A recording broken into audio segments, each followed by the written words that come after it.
Brendan Kavanagh, a British pianist's public live stream was interrupted by a group of CCP lovers who told him to stop filming them while waving the Communist China flag in the UK. Police were involved, but the situation is even more bizarre. Welcome to China Insider, I'm David Zhang. I'll be linking the video that I'm talking about today in the description so you can go watch the entire live stream and kind of conclude the situation for yourself. Now, on January 19th, a YouTuber named Brendan Kavanagh, known for his public piano performances, went live on YouTube at King's Cross train station, where the famous platform 9 3/4 from Harry Potter is from. About 8 to 9 minutes into the live stream, a Chinese woman approaches him and asks him to not film the group that's behind. And they're dressed in red scarves and holding Chinese flags and something like a script on a yellow card. She says that they're doing a TV program, which I assume is something to do with the Chinese overseas, for the state media to broadcast during the upcoming Chinese New Year. Soon, the situation escalated when Kavanagh refused to comply with their request, saying that this is a free country and public filming is allowed. Now, if they wanted to not appear on camera, they can simply go somewhere else. Seems to be fair. And this further escalated when Kavanagh was arguing with one of the women who he apparently accidentally touched her flag. And then she was, of course, holding it, prompting to the man next to her. Stop touching her! Don't touch her! Please, do not touch her. Please, you are not the same age. Please do not touch her. Don't touch her. Please don't touch her. Please don't. Yeah, don't touch her. Don't touch her. And this really took everyone nearby by surprise. And Brendan even took a step back from the shock. Now, this is my favorite part of the exchange later. Stop judging. Stop judging. Why are you calling us communists? Why? Because you've got a communist flag. We got the flag of any country. Why are you discriminating a different country? I'm not discriminating. Why are you discriminating a different country? Why are you getting excited? Because you're getting your knickers discriminating another country. How am I discriminating? Yeah, you're saying we're communists for holding a flag. Yeah, because you've got a communist flag in your hand. Oh my God. Is that not? Is that? Please educate yourself, all right? that's Please not a educate yourself. So that's not a communist a flag. country is different from the political agenda. That's not the same Is that matter. a communist flag? That's yes not or the no? same. That's So not it's the same not. thing. Please educate yourself? Well, this says the man holding a communist flag. It's like they've never been taught the real history of China. Oh wait, they really haven't been taught the real history of China.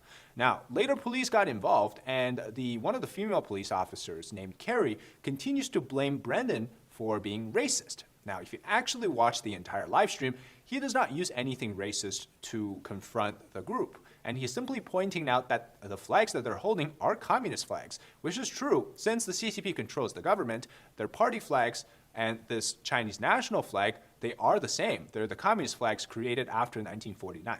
Still, this incident of pro-CCP individuals not wanting to appear on camera turned now into a 2.5 million plus view of a live stream on his YouTube channel. And more than enough people now know the names and the faces of all those who want to exert their CCP nationalism in another free country. Now, I say that this is the latest in a battle of ideology between the brainwashed communist lovers and free-thinking people. Now, I'm very critical of the female police officer, actually, who wants to appear socially just by balancing the blame, but in reality, it is just the issue that stems not from Kavanagh's action, but actually caused by those pro-CCP lovers. And it turns out there is a video which he had uploaded. This is supposedly prior to the live stream. And this video here, you see that, now of course we can't really find the exact time, or was this happening before or after, but just based on the interaction and the details here, it seems that Brendan and two of the pro-CCP people, they were actually doing some nice engagements before the actual live stream video that I've been basing off of. And you see the lady here, her name is Adelina. And Brendan actually was laughing with her and joking about some things. And it seems that once the other two people arrived, the situation changed. And somehow it became an issue when they were filmed. And so I'm thinking that there's likely some type of a lead in the organization that's doing this pro-CCP TV shoot and was more careful about it. Now, here, Brendan asked the lady if she plays. She defers to the man in the coat, who then gets to play to the piano and starts to play a piece. And we learned that later, of course, this lady here is named Adelina Ning Zhang, and she is the same one who had the whole flag-touching, apparently sexual assault attempting situation in the actual live stream. She's actually very active in the UK United Front community. where organizations work to promote UK friendliness toward China.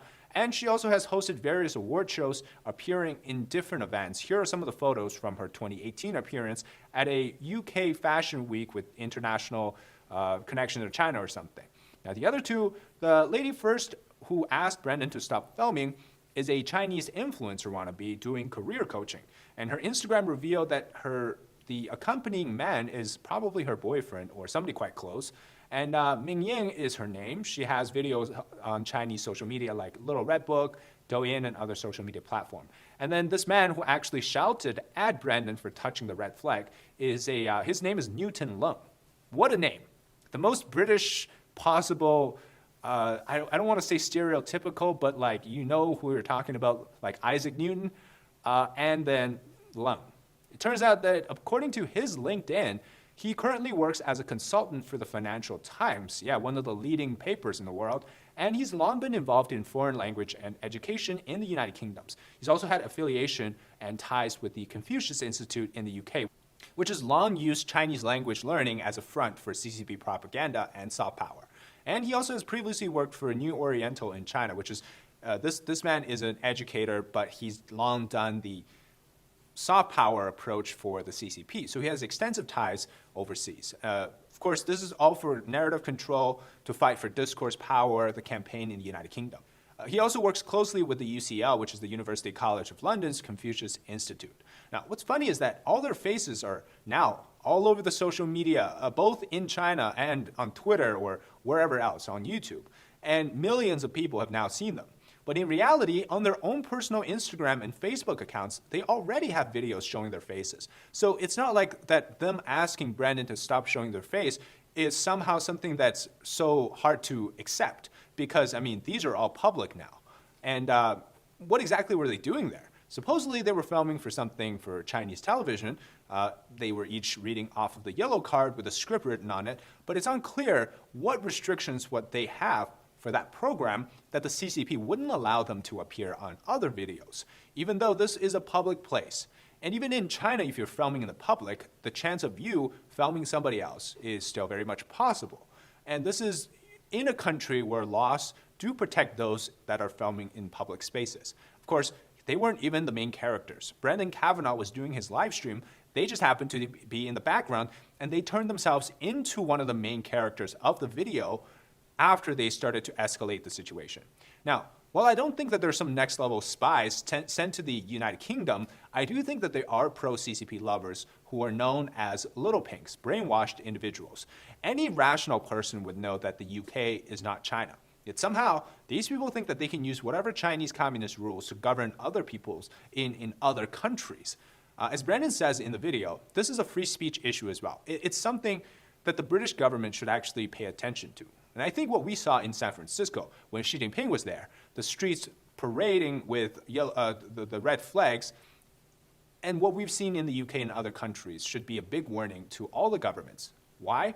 Because unlike other countries, the CCP, the Chinese Communist Party, and the People's Republic of China, they are one entity. The CCP is above the government, and so by waving the Chinese national flag, they are equal to supporting a communist regime. And it's also strange on a psychological level if you think about it. These people, some of them claim to be British citizens, right? They're still embracing communist logics, CCP laws, and CCP ways of doing things, while enjoying the rights and benefits of the British citizenship. Is that somewhat of a twisted irony? I don't know. But just think about this, right? Would it be all right if a British man in China were to tell a Chinese person that they cannot do something because it violates British rights? Probably not. It's called respecting the law of the land, even if it means that's in communist China. By that same logic, in Britain, filming in public places means you can't get in the shot. I'm again shocked that the cops are doing the bidding of the CCP. They claim that Brennan was just being racist, that he was being insensitive to the upcoming Chinese New Year, when whatever he was saying was just being truthful.